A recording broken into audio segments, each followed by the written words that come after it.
علامہ احسان Islamic city centre کھڈیا خاص۔ ہمارے ہاں تمام علماء اکرام کی تقریریں، حمد و نعت، تلاوتیں حاصل کریں۔ آپ اپنے موبائل USB اور میموری کارڈ میں بھی کروا سکتے ہیں۔ تمام دینی پروگرام کی ریکارڈنگ فل HD ریزلٹ کے ساتھ کروائیں۔ پروپرائٹر رحمت اللہ شاکر، محمد انس یزدانی، محمد انیس یزدانی، موبائل 0303 419 2521۔ ایڈریس نزد جوید اسپتال بالمقابل چلڈرن پارک کھڈیا۔ اللہ وبرکاتہ۔ ان الحمد للہ نحمده ونستعینه ونستغفره ونعوذ باللہ من شرور انفسنا ومن سیئات اعمالنا من يهده الله فلا مضل له ومن يضلل فلا هادي له واشهد ان لا اله الا الله وحده لا شريك له واشهد ان محمدا عبده ورسوله اللهم صل على محمد وعلى آل محمد كما صليت على إبراهيم وعلى آل إبراهيم إنك حميد مجيد اللهم بارك على محمد وعلى آل محمد كما باركت على إبراهيم وعلى آل إبراهيم إنك حميد مجيد يا رب لك الحمد كما ينبغي لجلال وجهك وعظيم سلطانك اللهم إنا نسألك بأنك أنت الله لا إله إلا أنت الأحد الصمد الذي لم يلد ولم يولد ولم يكن له كفوا أحد يا حي يا قيوم برحمتك نستغيث أصلح لنا شأننا كله ولا تكلنا إلى أنفسنا طرفة عين ربنا ظلمنا أنفسنا وإن لم تغفر لنا وترحمنا لنكونن من الخاسرين لا إله إلا أنت سبحانك إني كنت من الظالمين رب اشرح لي صدري ويسر لي أمري واحلل عقدة من لساني يفقهوا قولي رب زدني علما رب زدني علما رب زدني علما رب ارحمهما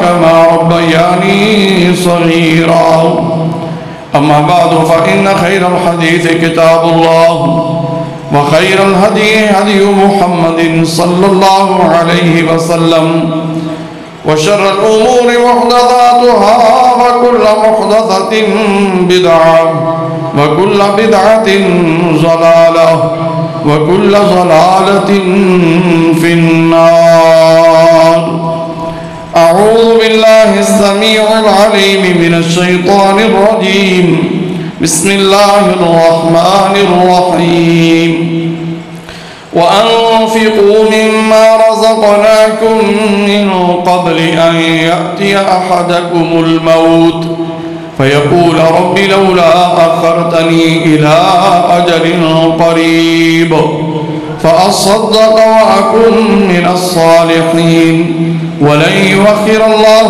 نفسا إذا جاء أجلها والله خبير بما تعملون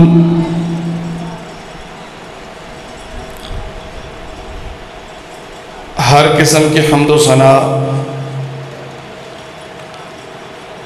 اللہ وحدہ لا شریک خالق کائنات مالک ارض و سما کے لیے ہے۔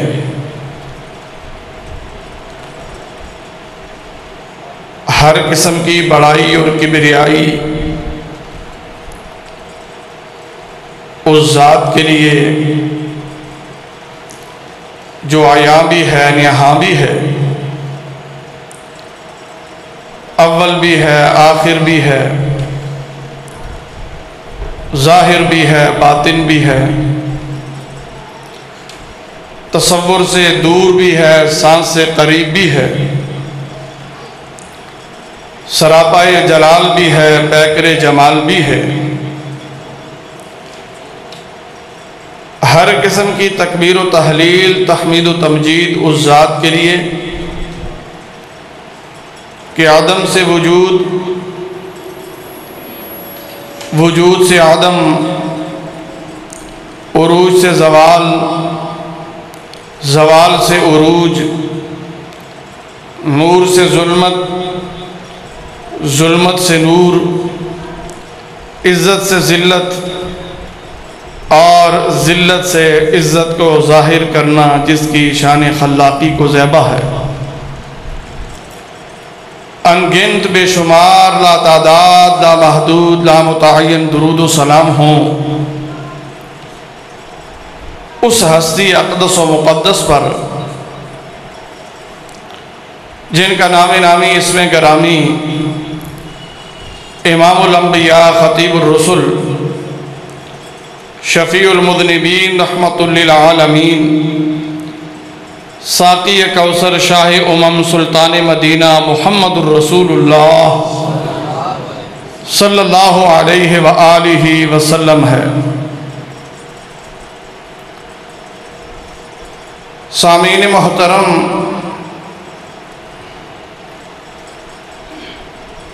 دو چیزیں جو ہر انسان کی بڑی محبوب ہیں، ہر آدمی کو بڑی ہی پیاری ہیں، ان دونوں کو اللہ رب العزت نے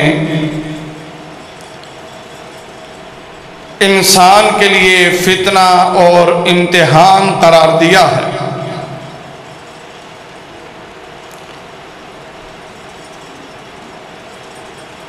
ایک ان میں سے اولاد ہے اور دوسرا ان میں سے مال ہے۔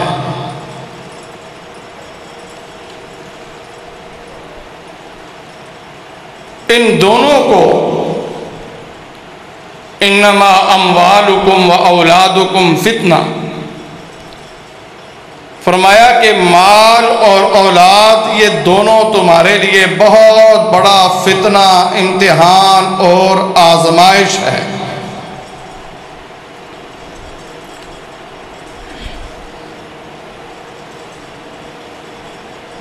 لیکن وہ مال جس کے ذریعہ سے اللہ کا قرب نصیب ہو جائے، اللہ رب العزت کا تعلق نصیب ہو جائے،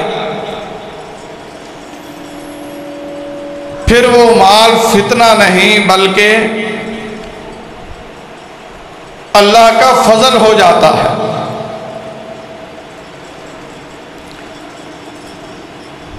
اور جس مال کی وجہ سے بندہ اپنے رب سے دور ہو جائے، جس مال کی وجہ سے اللہ اپنے بندے سے ناراض ہو جائے، وہ مال تباہی ہے، بربادی ہے، فساد ہے، بگاڑ ہے۔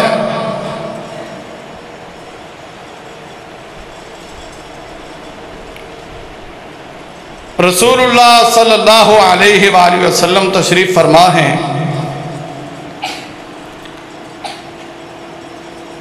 چند صحابہ کرام حاضر خدمت ہوئے، اپنا ایک مسئلہ حضور کے سامنے پیش کیا کہ اللہ کے رسول، ہمارے وہ مالدار بھائی جنہیں اللہ رب العزت نے مال و دولت سے نوازا ہے، وہ ہمارے ساتھ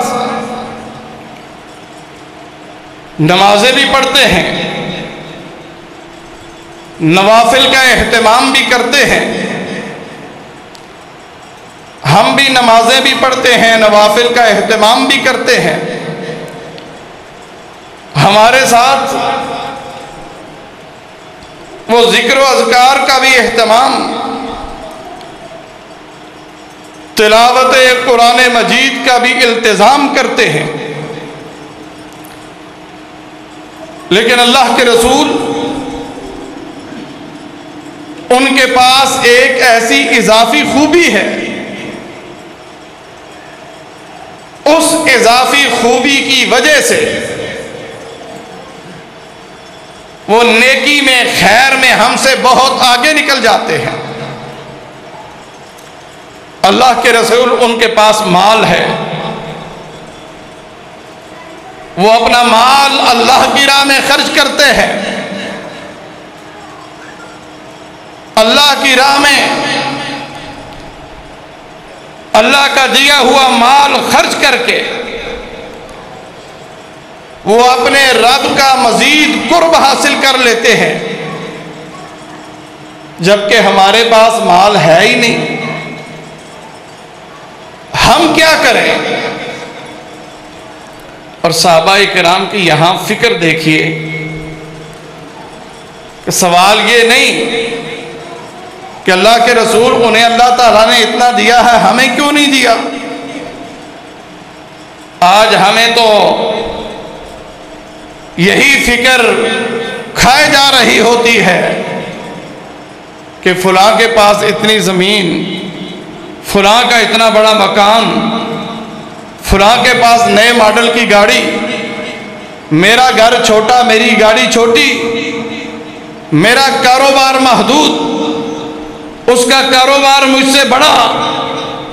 ہماری دوڑ، ہماری فکر اور ہماری تگ و دو صرف اور صرف دنیا کے لیے۔ اور صحابہ کرام کی فکر کیا ہے کہ نیکی میں یہ ہم سے آگے نکل رہے ہیں۔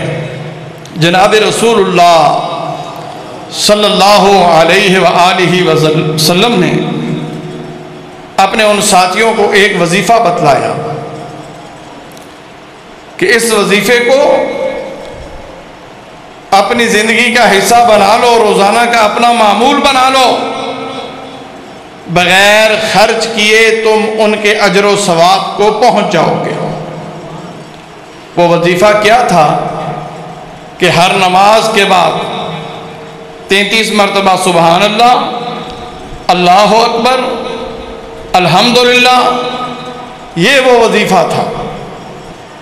چند دن گزرے، وہی صحابہ کرام دوبارہ تشریف لائے، اللہ کے رسول وہ جو وظیفہ آپ نے ہمیں بتایا تھا، ہمارے وہ مالدار بھائی جنہیں اللہ رب العزت نے مال و دولت سے نوازا ہے، اب وہ بھی ہمارے ساتھ یہ وظیفہ کر رہے ہیں۔ نبی کائنات علیہ السلام نے فرمایا کہ ذالک فضل اللہ یؤتیہ من یشاء، وہ مال و دولت جس کے ذریعہ سے بندہ اپنے رب کا قرب حاصل کر لیتا ہے، اپنے رب کو راضی کر لیتا ہے، اپنے روٹھے ہوئے رب کو منا لیتا ہے، فرمایا یہ اللہ کا فضل ہے، اللہ جسے چاہے اسے عطا کر دیتے ہیں۔ پتہ یہ چلا کہ وہ مال جس کے ذریعے سے اللہ راضی ہو جائے، بندہ اللہ کی راہ میں خرچ کر کے اپنے روٹھے ہوئے رب کو منا لے، وہ مال اللہ کا فضل، اللہ کا کرم، اللہ کی رحمت، اور وہ مال جس کے آنے کے بعد اب صاحب کی دنیا ہی بدل جاتی ہے، تکبر اور رعونت کا مالک بن جاتا ہے، بندے کو بندہ نہیں سمجھتا، دنیا جہاں کی برائیاں اس کے گھر ڈیرے ڈال لیتی ہیں۔ پہلے بڑا اچھا تھا، اولاد بھی بڑی نیک تھی، لیکن دولت آنے کے بعد گھر میں فساد اور بگاڑ پیدا ہو جاتا ہے، گھر میں دین کی جگہ بے دینی جگہ لے لیتی ہے۔ پتہ چلا یہ مال بندے کے لیے بد نصیبی اور بدقسمتی ہے۔ اللہ تعالیٰ ایسے مال سے محفوظ رکھے، اللہ تعالیٰ ایسی دولت سے محفوظ رکھے جو بندے کو اپنے رب سے دور کر دے۔ تو میرے بھائیوں، اللہ کا دیا ہوا مال اللہ کی راہ میں خرچ کرنے سے اللہ کی خوشنودی حاصل ہوتی ہے، اللہ کا قرب نصیب ہوتا ہے، اللہ کے ساتھ دوستی ہو جاتی ہے۔ نبی کائنات جناب محمد الرسول اللہ صلی اللہ علیہ وآلہ وسلم، میں آپ تمام احباب سے بصد ادب و احترام ایک گزارش کرنا چاہتا ہوں کہ جب بھی نبی کائنات علیہ الصلاۃ والسلام کا نام نامی آئے، آپ کا اسم گرامی آئے، بڑی محبت اور عقیدت کے ساتھ آپ علیہ الصلاۃ والسلام پہ درود بھیجا کریں، بڑی محبت کے ساتھ۔ وہ حدیث آپ نے سن رکھی ہوگی کہ جناب جبریل آمین آئے، دعا انہوں نے کی، اور آمین کس نے کہی؟ جناب محمد الرسول اللہ صلی اللہ علیہ وآلہ وسلم نے، کہ جبریل کہہ رہے ہیں کہ یا اللہ، جس کے سامنے بھی آپ کا نام نامی اسم گرامی کا ذکر ہو اور وہ آپ پہ درود نہ بھیجے، صلی اللہ علیہ وآلہ وسلم نہ کہے، تو کیا تھا؟ لعنتیں تھی، لعنتیں۔ اس لیے میرے بھائیوں، لعنتوں سے بچنے کے لیے جبریل امین لعنت کی دعا کرے اور جناب رسول اللہ صلی اللہ علیہ وسلم اس دعا پہ آمین کہیں، تو اس لیے میرے بھائیوں، جب بھی آپ کا نام نامی آئے، اس میں گرامی آئے، بڑی ہی محبت کے ساتھ، بڑی ہی عقیدت کے ساتھ آپ علیہ الصلاۃ والسلام پہ درود بھیجا کریں۔ یہ بہت بڑی کمی اور کوتاہی ہے ہماری۔ تو جناب رسول اللہ صلی اللہ علیہ وآلہ وسلم کا فرمان ہے، آپ نے فرمایا کہ ان الصدقۃ لتطفی غضب الرب وتدفع میتۃ السوء۔ آپ نے فرمایا کہ صدقہ اتنا عظیم اور اتنا بڑا عمل ہے جس کی وجہ سے روٹھا ہوا رب راضی ہو جاتا ہے۔ اگر رب کو، روٹھے ہوئے رب کو منانا ہے، ان منانے کے جو بے شمار طریقے ہیں، ان طریقوں میں سے ایک بہترین اور ایک عظیم عمل یہ بھی ہے کہ اللہ کا دیا ہوا مال اللہ کی راہ میں خرچ کیا جائے۔ جب وہ راضی ہو جاتا ہے، جناب رسول اللہ صلی اللہ علیہ وسلم نے فرمایا کہ پھر اس دنیا میں اللہ تعالیٰ اس بندے کو انعام یہ دیتے ہیں، اللہ تعالیٰ پھر اسے بری موت سے بچا لیتا ہے، اللہ تعالیٰ پھر اسے حادثات سے بچا لیتا ہے، اللہ رب العزت اسے پھر مختلف قسم کے مصائب و آلام سے بچا لیتا ہے۔ فرمایا ان الصدقۃ لتطفی غضب الرب وتدفع میتۃ السوء۔ اور دوسرا فائدہ اللہ کی راہ میں مال خرچ کرنے کا، فرمایا ان ظل المؤمن یوم القیامت صدقتہ۔ فرمایا قیامت کا دن ہوگا، سورج سر پہ، گرمی کی انتہائی شدت۔ آج یہ دنیا کی گرمی ہم سے برداشت نہیں ہوتی، اس دنیا کی گرمی سے بچنے کے لیے ہم کتنا اہتمام کرتے ہیں، انتظام کرتے ہیں، اور قیامت کا دن سورج بالکل انسان کے سر پہ ہے، گرمی کی شدت ہے، آدمی اپنے ہی پسینے میں ڈوبا ہوا ہوگا، وہاں پہ کوئی چھت، کوئی سائبان، کوئی درخت نہیں ہے۔ اللہ کے نبی نے فرمایا کہ تمہارا اللہ کی راہ میں خرچ کیا ہوا مال، یہی مال قیامت والے دن تمہارے سر پہ تمہیں چھت کا کام دے گا، تمہارے سروں پہ سائبان بن جائے گا۔ ان ظل المؤمن یوم القیامت صدقۃ۔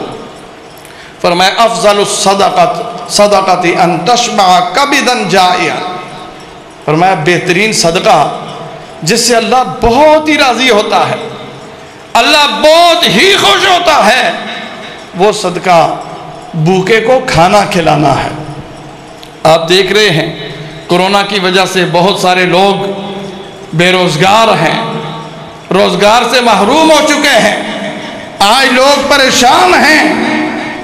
اس پریشانی کے عالم میں مسلمانوں کی ذمہ داری اور زیادہ بڑھ جاتی ہے کہ وہ اپنے مسلمان بھائیوں کا خیال رکھیں، ان کے لیے کھانے کا اہتمام کریں۔ فرمایا افضل الصدقۃ ان تشبع کبدا جائعا۔ اور چوتھا فائدہ آپ نے فرمایا کہ بادروا بالصدقہ فإن البلایا لا يتخطاها، فرمایا مسلمانوں اللہ کی راہ میں خرچ کرنے میں جلدی سے کام لو۔ فرمایا جتنی جلدی کے ساتھ تم اللہ کی راہ میں خرچ کرو گے، اس سے بھی زیادہ جلدی کے ساتھ اللہ رب العزت تمہیں مصائب سے بچا لے گا، تکلیفوں سے نجات عطا فرما دے گا۔ اللہ رب العزت تمہیں تھانہ کچہری سے، ہاسپٹل سے آزاد کر دے گا۔ اللہ رب العزت تمہیں گھریلو پریشانیوں سے نجات عطا فرما دے گا۔ فرمایا بادروا بالصدقہ فإن البلایا لا يتخطاها، فرمایا صدقے سے مصیبتیں کبھی بھی آگے نہیں جا سکتی، مصیبت کبھی بھی صدقے کو کراس نہیں کر سکتی۔ فرمایا تم اللہ کی راہ میں خرچ کیا کرو، اللہ رب العزت تمہیں کرونا سے بچا لے گا۔ اللہ کی راہ میں خرچ کرو، اللہ رب العزت تمہیں بری موت سے بچائے گا۔ اللہ کی راہ میں خرچ کرو، اللہ رب العزت تمہیں حادثات سے محفوظ کر لے گا۔ بادروا بالصدقہ فإن البلایا لا يتخطاها۔ عموماً لوگ سوچتے ہیں کہ اللہ کی راہ میں خرچ کرنا یہ امیر لوگوں کا کام ہے، غریب لوگ تو اللہ کی راہ میں خرچ ہی نہیں کر سکتے۔ خرچ کرنا تو ان لوگوں کا کام جو کارخانوں کے مالک ہیں، فیکٹریوں کے مالک ہیں، جن کے پاس اربوں روپے ہیں، انہیں خرچ کرنا چاہیے۔ کتنا اللہ کی راہ میں خرچ کیا جائے کہ اللہ راضی ہو جاتا ہے۔ فرمایا فاتقوا النار ولو بشق تمرۃ۔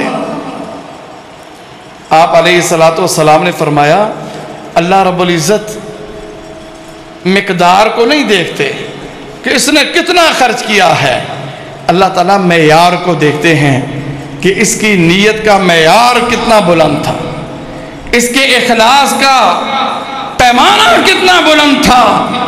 آپ علیہ السلام نے فرمایا کہ پوری کھجور نہیں کہ بلکہ کھجور کے کئی ٹکڑے کر کے ان ٹکڑوں میں سے ایک ٹکڑا اگر تم اللہ کی رضا کے لیے، اللہ کی خوشنودی کے حصول کے لیے اللہ کی راہ میں خرچ کرو گے، اللہ تمہیں جہنم کی آگ سے بچا لے گا۔